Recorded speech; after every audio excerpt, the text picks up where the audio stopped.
do that now, that's for later. I'm so happy, my name is David Novack, I'm the director of All Static and Noise. I'm so happy to be here with Jewher Ilham, who is a very important person in the film and behind the scenes as well, and in her own work that we can talk about later. A couple of reminders. One is, there's always a couple of stragglers, so if there are empty seats in the middle, please scoot over so that stragglers could just sit on the aisle instead. You can see we're very full in here.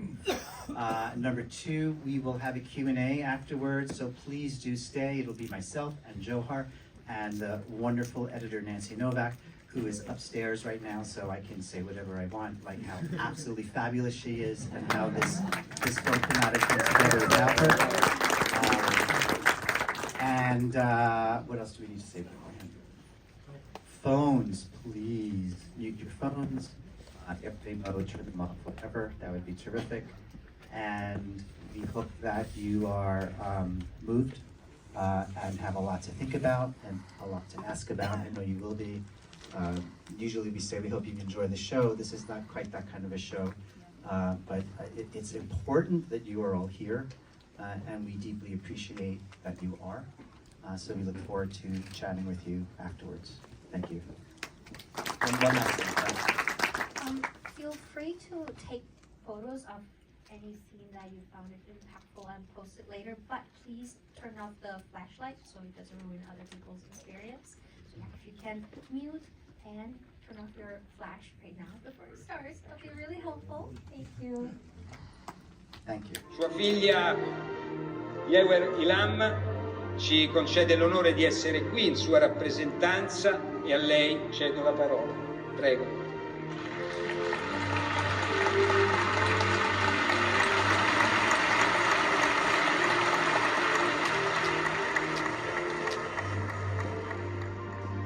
Thank you. Assalamu alaikum. Peace be upon you.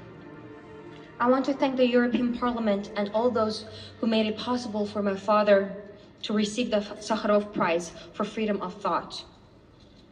You have highlighted not only my father's work and the persecution he has endured because of it, but you bring it to the attention of the European Union and the rest of the world, the plight of over 1 million Uyghurs who have been forcibly detained in concentration camps in the Uyghur region.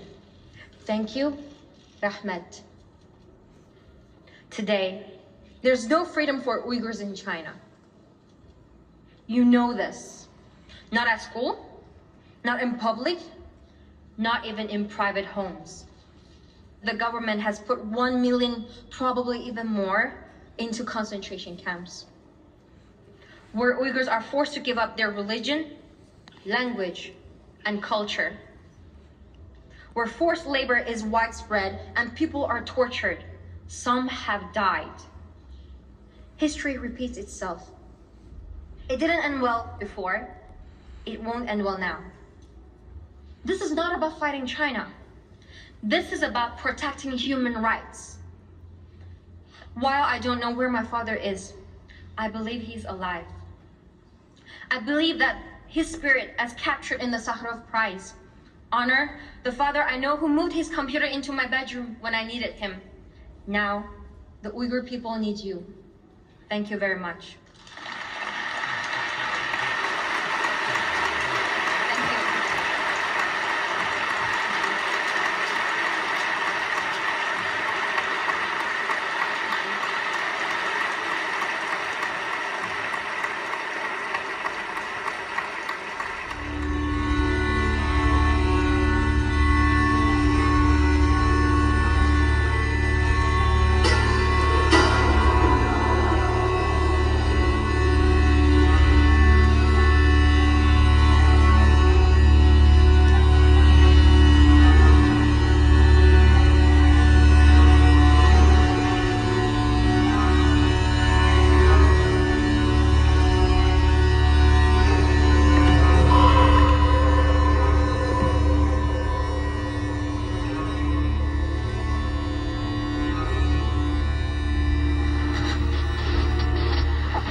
introducing Jewher Ilham, who you met briefly at the very beginning, and you've met her on screen.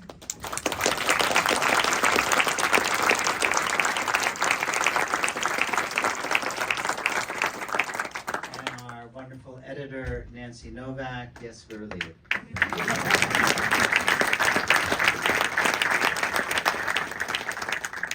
And I'm going to start with one question that I know is a question that always ends up being on people's mind, which is, what can be done about this crisis that you've seen on the screen, and how can we participate as a group in solutions, or at least working towards solutions, or at least applying our own agency where possible. And to answer that, I'm going to ask Johar to kind of address that burning question that everybody has.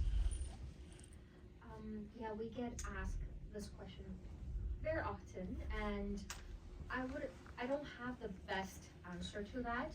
However, after 11 years of doing advocacy work for my father and for the Uyghur people, there are a few thoughts I have that I'd like to share.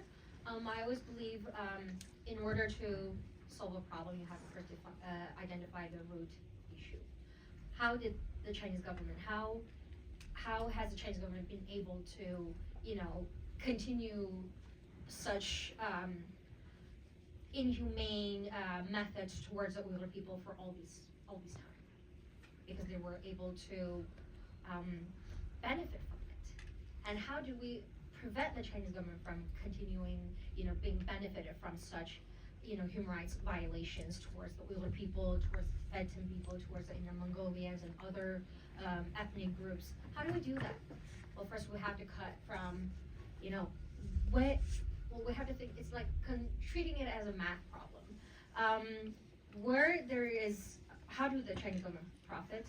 By putting people into work, either for free or for extremely low cost, exploiting not only by labor, but also exploiting the natural resources of the region and different regions in China. And how do we prevent that from keep happening? By cutting from the demand. And we're all here, people who are in this room, doesn't matter what our gender, our ethnic background, religious background, we're all consumers, right? That means we all spend money. And holiday is coming up. Black Friday is right around the corner. Christmas is right around the corner. And all these holidays are right around the corner. And this is a time where we can actually make a conscious and ethical choice of how this holiday, what am I going to give to my family that is not produced and made by, people who had to work in inhumane conditions, and making the perpetrator continue to benefit from it, and continue to make it happen and make it a dead cycle, and it will continue for happening again and again and again for generations. How do we prevent that? This is a time where we can control where we spend our money, and we could also do our own due diligence. We can push companies around the world, international corporations, to do their due diligence and to choose to profit human rights over, to prioritize human rights over profits. And in the film, we had cited our coalition to end Uyghur forced labor, which you could go to the website and see a list of brands who have been known to be linked to Uyghur forced labor. And you could also, for people who like using Google, if you have a computer, you can simply take 5 seconds to type in "End Uyghur forced labor brand checker," Uyghur forced labor brand checker, and you just add this free Google plugin to your laptop. And anytime when you're shopping, for example, if like a brand like Zara, the moment you go to their homepage, once you added this plugin, it will pop up a banner saying, "Oops, this item might be tainted by forced labor. Are you sure you want to keep shopping from them?" And then another brand like Reformation, one of my favorite brands based in California, a banner will pop up say, "Oh, congratulations. This brand have been doing everything they can to prevent themselves from being tainted by forced labor." So this plugin is not perfect. The database is still being updated, routinely. And actually, I think we have colleagues who helped build this plugin is somewhere here. It's very bright, so I can't see people's faces. But I think we have people from human rights foundations in the audience right now. In the very And shout out to back. them. Hi, Johar. Help me a little bit plug in.